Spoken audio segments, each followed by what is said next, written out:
Avez-vous déjà eu un de ces moments où l'air dans la pièce change?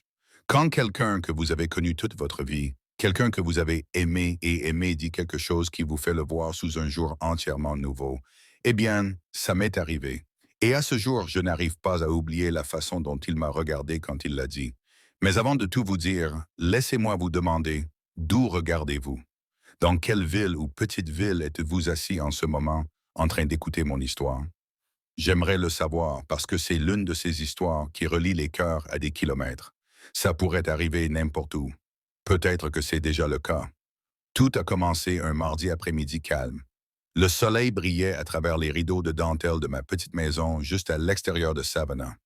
Je venais de mettre un pot de thé à la camomille sur la cuisinière et je pliais une pile de linge propre, principalement des serviettes, et le vieux sweatshirt de Matthew qu'il avait oublié lors de sa dernière visite. Quand j'ai entendu le coup, je n'attendais personne. Ma voisine Judy appelait habituellement avant de passer, et le facteur n'a jamais frappé. Quand j'ai ouvert la porte et que j'ai vu mon petit-fils debout là avec ce sourire penaud sur le visage et un petit bouquet de marguerites à la main, mon cœur a pratiquement fondu. Maman de Meg, a-t-il dit, en utilisant le nom qu'il m'avait donné quand il n'était qu'un tout petit. J'espère que je ne fais pas irruption. J'étais en ville et je pensais passer pour une petite visite. Maintenant, je n'avais pas vu Matthew depuis près de 2 mois. Il a 28 ans maintenant, grand et maigre, avec une confiance tranquille en lui qui m'a toujours rappelé son défunt grand-père. Et bien qu'il ait grandi, il y a encore une douceur dans ses yeux quand il me regarde. Une douceur rare de nos jours chez les jeunes hommes. Tu ne fais jamais irruption, lui ai-je dit, en prenant les fleurs et en l'introduisant à l'intérieur. Tu sais, tu es toujours le bienvenu ici. Il entra dans le salon et regarda autour de lui comme il le faisait toujours, les yeux posés sur les photos de famille encadrées qui tapissaient les étagères. Il a regardé l'un de lui comme un enfant de 5 ans assis sur mes genoux à la plage et a ri. Je ne pense pas avoir jamais été aussi petit. Vous étiez? Dit, je avec un sourire, en plaçant les marguerites dans un vase. Et tu étais une poignée. Il rit, puis s'installa dans le vieux fauteuil près de la cheminée, celui dans lequel son grand-père avait l'habitude de s'asseoir. Je pouvais voir le confort dans sa posture, la façon dont il se détendait, comme si c'était le seul endroit où il n'avait besoin d'être personne d'autre que lui-même. Nous avons passé l'heure suivante à discuter de tout et de rien. Son travail à Charleston, son appartement, une fille qu'il avait vue mais dont il n'était pas trop sûr. Et j'écoutais comme seule une grand-mère pouvait le faire, sans jugement, juste une compréhension tranquille et un regard de connaissance occasionnel. Finalement, je nous ai versé du thé à tous les deux, et nous nous sommes assis sur le porche alors que le ciel devenait doré. La chaleur de la journée s'est adoucie et les grillons ont commencé leur chant du soir. C'était l'une de ces paisibles soirées d'été que vous souhaiteriez pouvoir mettre en bouteille pour toujours. C'est là que c'est arrivé. Mathieu se tourna vers moi, un étrange sérieux dans ses yeux. Grand-mère dit, sa voix est plus calme maintenant, réfléchie. Puis-je vous demander quelque chose de personnel? Je l'ai regardé pendant un long moment, sentant que quelque chose allait arriver, mais je ne sais pas quoi. Bien sûr, chérie, tu peux tout me demander. Il a hésité. Ses doigts jouaient avec le bord de sa tasse et il jeta un coup d'œil sur la pelouse puis me revint. Avez-vous déjà été seul? Je veux dire vraiment profondément solitaire. La question m'a frappé comme une cloche, non pas parce que c'était hors de propos, mais parce que c'était si brut, si ouvert, et je pouvais dire que ce n'était pas juste une curiosité occasionnelle. Ça venait de quelque part au fond de lui. J'ai avalé fort, cherchant les bons mots. Oui, ai-je finalement dit, ma voix à peine un murmure, plus de fois que je ne peux en compter. Il y avait un long silence entre nous, un silence qui portait du poids et de la chaleur à la fois. Il hocha lentement la tête et je vis quelque chose changer sur son visage. Quelque chose comme la compréhension ou peut-être la permission. Je le ressens beaucoup ces derniers temps, a-t-il dit. Je pense que c'est pour ça que je suis venu ici. J'avais besoin d'être entouré de quelqu'un qui comprend ce genre de calme. J'ai tendu la main et j'ai posé ma main sur la sienne. Ses doigts étaient chauds, familiers. Je comprends plus que tu ne sais. Il baissa les yeux sur nos mains et ne s'éloigna pas. C'était le moment où l'air a changé. Rien n'a été dit, mais tout a changé. Quelque chose de non dit s'est passé entre nous. Quelque chose de tendre, pas inapproprié, même pas clairement défini, Mais c'était là. Et soudain, la nuit ne ressemblait à aucune nuit ordinaire. Pas le moins du monde. Le lendemain matin, je me suis réveillé à la douce odeur de café qui s'échappait de la cuisine. Au début, je pensais que ce n'était qu'un rêve, ce parfum réconfortant qui avait si souvent rempli ma maison lorsque mon mari Robert était encore en vie. Mais alors que j'enfilais ma robe et que je me dirigeais vers le couloir, le bruit des tasses tintantes et du bourdonnement le confirmait. Matthew était déjà debout. Il se tenait devant le poêle, pieds nus, torse nu, ne portant que son bas de pyjama et un sourire légèrement timide quand il m'a remarqué. Maman Meg, dit-il, j'espère que cela ne vous dérange pas. Je me suis souvenu que tu aimais toujours ton café juste un peu sucré et avec de la crème. J'ai tout trouvé. J'étais prise entre la surprise et une chaleur que je n'avais pas ressentie depuis longtemps. Le voir comme ça dans ma cuisine, se déplaçant confortablement dans l'espace, le dos tourné et la posture détendue, a envoyé un étrange flottement à travers moi. Pas le genre que j'attendais d'un lendemain de veille, mais le genre que vous ressentez lorsque quelque chose est nouveau, incertain, mais en quelque sorte profondément familier. Tu te souvenais bien, dit essayant d'apaiser ma voix alors que je me dirigeais vers la table. Même si je dois dire que me réveiller avec un bel homme qui me fait du café n'est pas quelque chose que je pensais revivre. Il gloussa, me tendit la tasse et s'assit en face de moi à la petite table en bois qui avait vu des décennies de repas, de jeux de cartes et de conversations chuchotées. Le calme entre nous n'était pas gênant. C'était chargé, mais d'une manière douce, comme si nous ressentions tous les deux quelque chose pour lequel nous n'avions pas encore les mots. Ses yeux ont fouillé les miens, et quand ils se sont tenus là, j'ai vu l'écho de la question d'hier soir. Cette profonde solitude tacite, celle qui ne vient pas du fait d'être seul, mais de ne pas être vraiment vu. Et pour la première fois, je me suis senti vu. On n'en parlait pas au début. Au lieu de cela, nous avons parlé de mon jardin. Il a demandé si les tomates arrivaient, j'ai dit qu'ils avaient du mal cette année, et il a proposé de les aider à les replanter si je le voulais. Je ne sais pas pourquoi une offre aussi simple m'a fait lever les yeux, mais ça l'a fait. Je pense que c'était de la tendresse dans sa voix. Plus tard dans l'après-midi, après une lente promenade dans la cour arrière et un déjeuner léger, je me suis retrouvé à dériver dans la tanière, triant de vieux albums photos. Il est entré et s'est assis à côté de moi sur le canapé, nos épaules se touchant la peine. Pourtant, sa proximité remplissait toute la pièce. Tu souriais toujours avec ça, a-t-il dit, montrant une vieille photo de Robert et moi sur une couverture de pique-nique, mes joues rougies, mes bras autour de mon mari. Tu avais l'air vraiment heureux. Je l'étais, répondis-je calmement. Nous avons eu des moments difficiles, mais c'était un homme bien, et il m'aimait d'une manière qui ne m'a jamais fait me remettre en question. Mathieu m'a alors regardé avec une intensité qui m'a fait arrêter de feuilleter les pages. Tu mérites toujours ce genre d'amour. Je ne savais pas trop comment répondre à ça. C'était trop tendre, trop proche. J'ai senti mon souffle reprendre, l'air entre nous immobile et épais, avec quelque chose qui n'était pas là auparavant. Ou peut-être avait-il toujours été là, construisant lentement, silencieusement. J'ai posé l'album sur la table et je me suis levé, ayant besoin de distance, mais Matthew s'est tenu avec moi. Grand-mère, Megan, dit-il en attrapant doucement mon poignet. Je pensais ce que j'ai dit hier soir, moi. Je suis venu ici parce que j'ai ressenti des choses que je ne sais pas comment gérer. J'ai pensé à la vie différemment, à la connexion, à ce que signifie vraiment appartenir à quelqu'un. Sa voix n'était pas désespérée. C'était honnête. J'aurais dû lui dire d'arrêter. J'aurais dû rediriger la conversation. Mais au lieu de cela, j'ai levé les yeux vers lui. Notre différence de hauteur se fermant maintenant que nous étions si proches. Et j'ai chuchoté, « Je sais exactement ce que tu veux dire. » Il n'a pas bougé. Moi non plus. Mais l'air autour de nous a changé à nouveau comme une vague qui passait. « Je ne veux pas que tu sois seul, a-t-il dit. J'ai avalé. Et je ne veux pas que tu sois confus. Je ne le suis pas, a-t-il répondu. Pas à propos de ce que je ressens quand je suis avec toi. Mon cœur battait dans ma poitrine. J'avais 76 ans. J'avais vu tellement de choses dans la vie. Perte, chagrin, amour, dévotion. Mais rien ne m'avait préparé au désir tranquille qui habitait maintenant dans les yeux de Matthew. Il ne s'agissait là, il sait pas de luxure. Il s'agissait d'avoir besoin d'être tenu par quelqu'un qui connaissait votre âme. Et à ce moment-là, je savais que je combattais le même désir. On ne s'est plus reparlé ce soir-là.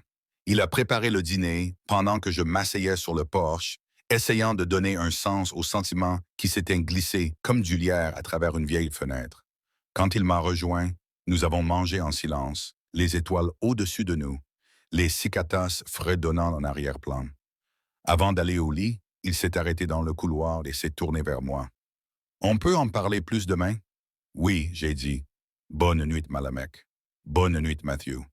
Mais dans les heures calmes de la nuit, je restais allongé dans mon lit, fixant le plafond, entendant l'écho de ses paroles encore et encore dans ma tête. Tu mérites toujours ce genre d'amour. Et pour la première fois depuis des décennies, je me suis demandé ce que pouvait signifier l'amour à cet âge, quand le corps est plus âgé, mais que le cœur est encore grand ouvert. Le lendemain se passa avec une étrange douceur, comme si la maison elle-même avait pris conscience du silence grandissant entre nous. Pas le genre inconfortable, mais un genre fragile, comme un rideau flottant dans la brise, attendant d'être écarté. Matthew a dormi plus longtemps que d'habitude. Je ne l'ai pas dérangé. Au lieu de cela, je suis resté dans la cuisine, les mains occupées à pétrir la pâte dont je n'avais pas vraiment besoin, juste pour empêcher mon esprit de tourner autour des mêmes pensées. Qu'avions-nous dit hier soir? Qu'est-ce qu'on n'avait pas dit? Et plus important encore, qu'est-ce que cela signifiait? Quand il est finalement entré, frottant le sommeil de ses yeux, sa voix était douce et chaleureuse. Quelque chose sent incroyable. Ce n'est que du pain, dis-je en me tournant vers lui. Je pensais que je gardais mes mains occupées. Il s'est avancé vers le comptoir et s'est penché à côté de moi, plus près qu'il n'aurait dû l'être. Je pouvais sentir la chaleur rayonner de lui et mon souffle s'arrêta avant que je puisse l'arrêter. Il a remarqué. Bien sûr qu'il l'a fait, mais il n'a pas dit un mot. Au lieu de cela, il a demandé « Voulez-vous aller faire un tour plus tard? Peut-être jusqu'au lac. » J'ai hoché la tête. Ce serait bien. Alors, nous l'avons fait. Après le déjeuner, nous avons emballé un petit panier de pique-nique, des raisins, du fromage, une bouteille de thé frais, et avons emprunté la vieille route de campagne qui menait au lac où je l'emmenais pêcher quand il était garçon. Il n'a pas beaucoup parlé pendant le trajet. Il n'arrêtait pas de me regarder maintenant, et puis comme s'il essayait toujours de comprendre quelque chose. Nous avons atteint le lac juste avant le coucher du soleil. C'était calme, seuls quelques oiseaux éloignés criaient de l'autre côté de l'eau. La lumière dorée scintillait à la surface, et nous nous sommes assis sur un petit banc en bois près du bord. C'était le genre d'endroit où les secrets se sentent en sécurité. Après une longue pause, il a finalement parlé. Tu sais, je pensais que l'amour avait des règles. Je l'ai regardé de côté, curieux. Des règles? Ouais, il a dit que ça devait être entre certaines personnes, arriver à un certain âge, s'adapter à une certaine forme. Mais dernièrement, j'ai réalisé que l'amour ne se souciait pas vraiment de ces choses. Il ramassa une petite pierre et la jeta dans l'eau. Il a sauté 2 fois avant de couler. Je ne dis pas cela pour vous embrouiller, a-t-il poursuivi. Je sais que ça a l'air fou, mais quand je suis avec toi, je n'ai pas l'impression de regarder ma grand-mère. J'ai l'impression de regarder quelqu'un qui me comprend d'une manière que personne d'autre n'a jamais. J'ai senti mon cœur se serrer à ces paroles. J'ai ouvert la bouche, puis je l'ai refermée. Je voulais l'écarter. Je voulais lui dire que c'était juste une phase ou peut-être la solitude qui parle. Mais je ne pouvais pas parce que quelque part au fond de moi, je l'avais aussi ressenti.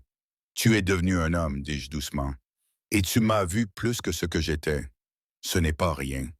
Nous nous sommes assis à nouveau en silence, nos épaules se frôlant. Je ne veux pas franchir une ligne, dit-il doucement, les yeux toujours rivés sur l'eau. J'avais juste besoin de te dire qu'être ici avec toi me fait me sentir plus moi-même que partout ailleurs. Je me suis retourné pour le regarder. Son visage était ouvert, sérieux, non pas rempli de désir, mais de quelque chose de plus profond. Un désir d'être connu, d'être proche, de ressentir quelque chose de réel. Je n'aurais jamais pensé entendre quelque chose comme ça de ta part, ai-je admis. Mais je n'ai jamais pensé non plus que je sentirais quelque chose me remuer à nouveau, surtout pas maintenant. Tu me rappelles que je suis toujours en vie, Matthew. J'ai tendu doucement la main vers lui et il m'a laissé la prendre. Tu as toujours eu une âme si gentille, murmurai-je, même quand tu étais petit. Mais ce que je ressens maintenant, c'est différent et je ne sais pas quoi en faire. Nous n'avons rien à faire, a-t-il dit. Je veux juste être ici avec toi. Cependant, vous me laisserez faire. Nous nous sommes assis comme ça jusqu'à ce que le soleil baisse et que le ciel devienne violet. Le lac scintillait de teintes douces et je pouvais à nouveau sentir le changement. Pas dramatique, pas soudain, juste régulier comme la marée changeante. Quand nous sommes rentrés à la maison, j'ai allumé quelques bougies dans le salon, juste pour chasser l'obscurité du rassemblement. Il m'a aidé à préparer un dîner léger. Et après, nous nous sommes retrouvés sur le canapé, l'album photo encore ouvert de l'autre jour. Il ne parlait pas beaucoup, il posait simplement sa tête légèrement contre mon épaule. Et je l'ai laissé faire. Je n'aurais pas dû. Je savais. Mais quelque chose à propos de ce moment ressemblait à un retour, pas à un départ de l'amour, de la mémoire, de la vie elle-même. Plus tard, alors qu'il se levait pour aller se coucher, il s'est retourné vers moi et a dit « Je suis content d'être venu ici. » Et j'ai dit « Moi aussi. » Mais quand la maison s'est calmée et que j'étais de nouveau seul dans ma chambre, je me suis assis près de la fenêtre, regardant la nuit. Les sentiments en moi étaient devenus quelque chose que je ne pouvais pas nommer, quelque chose de beau et terrifiant et tout à fait inattendu. Que se passe-t-il lorsque deux âmes trouvent du réconfort l'une dans l'autre, même si le monde ne comprend peut-être pas? Je n'avais pas la réponse, mais je savais que la question ne disparaîtrait pas. Le lendemain matin, je me suis réveillé avant le soleil. La maison était encore enveloppée de ce silence précoce qui semble presque sacré. J'enfilai ma robe et rembourrai tranquillement à travers le couloir, m'arrêtant près de la porte de la chambre d'amis. J'écoutais, n'entendant qu'une respiration douce et rythmée de l'autre côté. Une partie de moi voulait continuer à marcher. Une autre partie est restée.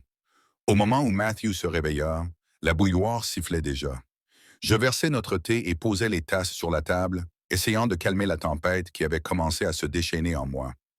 Il y avait une douceur dans ces moments de calme.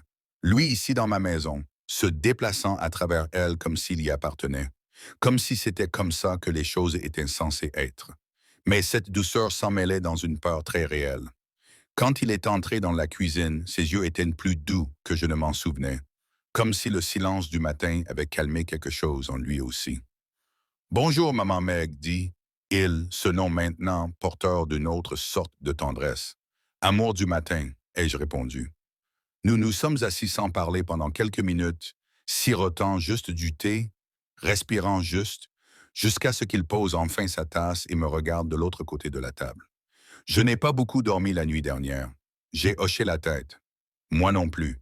Je pensais, dit-il, sa voix prudente, à propos de nous, de ce qui se passe entre nous.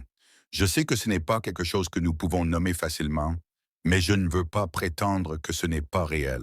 Je baissai les yeux dans ma tasse. La vapeur s'enroula comme une question. J'ai passé beaucoup d'années à manquer des choses, ai-je dit lentement. Manque ton grand-père, manque le sentiment d'être vu, d'être touché même. J'ai enterré ces besoins parce que je pensais que c'était ce que les femmes de mon âge étaient censées faire. Matthew a traversé la table et m'a pris la main.